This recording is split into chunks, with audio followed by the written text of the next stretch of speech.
Hello, this is artist, entrepreneur, and art educator Eric McRay. I'm usually on the road often, and one of the common things I noticed were people behind the wheel, distracted, maybe in conversation or on their smartphone or whatever they're doing, other than paying attention to driving. And quickly, I noticed how often people would swerve head on toward me in traffic or come out of their lane and almost sideswipe me. And more and more you see this kind of recklessness on the road. But a lot of times in life, there's a recklessness in how people live their lives.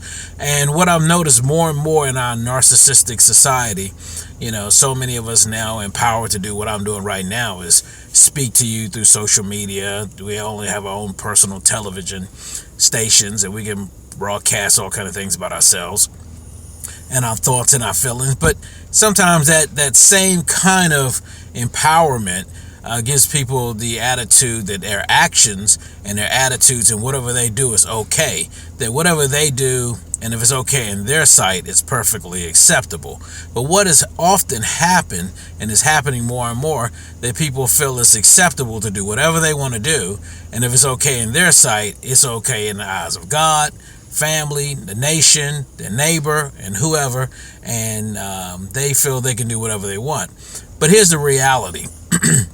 Our great country is founded on the concept of don't tread on me. In other words, you can pursue your American dream and your quality of life, but don't do it at my expense. Jesus said, "Love your neighbor as yourself." But part of loving yourself is to give that same consideration to your neighbor.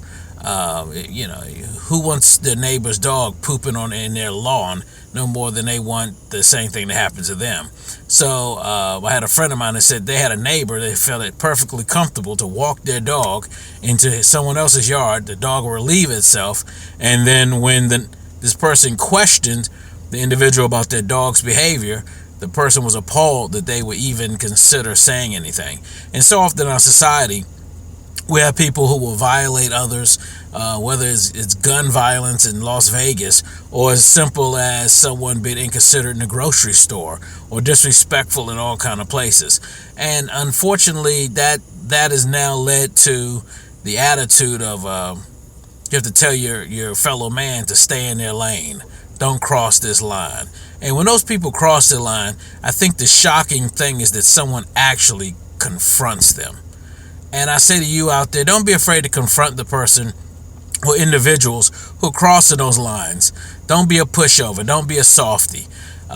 Jesus was the most meek man to ever live, but he beat the money changers and ran them out of the temple. He took a whip to them.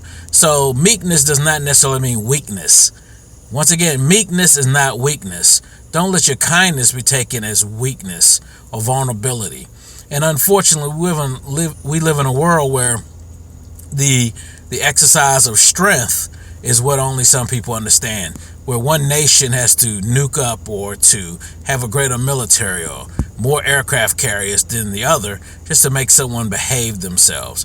And so often we as a society and dealing with individuals in this day and age is that we have to confront people and tell people that, hey, I love you, but you can't wipe your boots on me. You can't walk on me. You can't just treat me any kind of way. I can still love you as a neighbor, but at the same time, I love myself. And part of that self-love is not allowing someone to destroy you.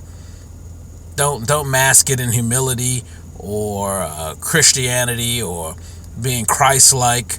Whatever way you want to look at it, is that when others can violate you and disrespect you freely, that they feel empowered. These violators feel empowered to continue.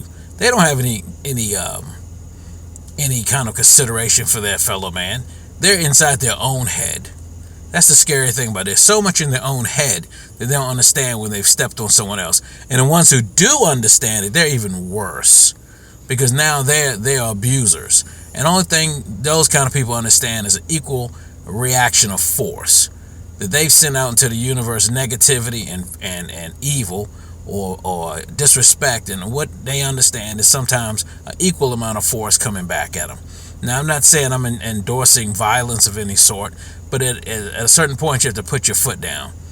I had a neighbor who was oh boy, I could just tell you all kind of stories. But anyway, But this came to mind because it really made me think about the point of stay in your lane. Everyone stay in your lane. Keep your mind on what you need to do, but at the same time, be considerate of your neighbor. Focus on your goals, your dreams, your aspirations, the quality of life you want, but not at your neighbor's expense, not at your brother's expense, not at your family's expense, not at your loved one's expense. Pay your own debt, pay your own way. Wipe away the sense of entitlement that someone owes you something.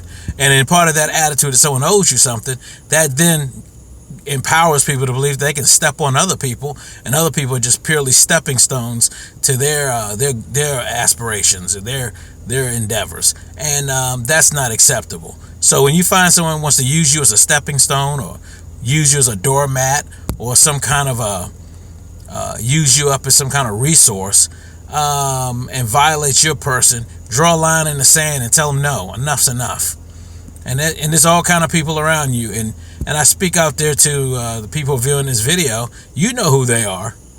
Do it decently, do it respectfully, do it lawfully, but put your foot down and let folks know enough's enough, and you need to stay in your lane. So keep your mind on the road, keep your focus on your goals, and at the same time, let your find your bliss, but not at someone else's expense. Be considerate, love thy neighbor as yourself. And I look forward to the responses.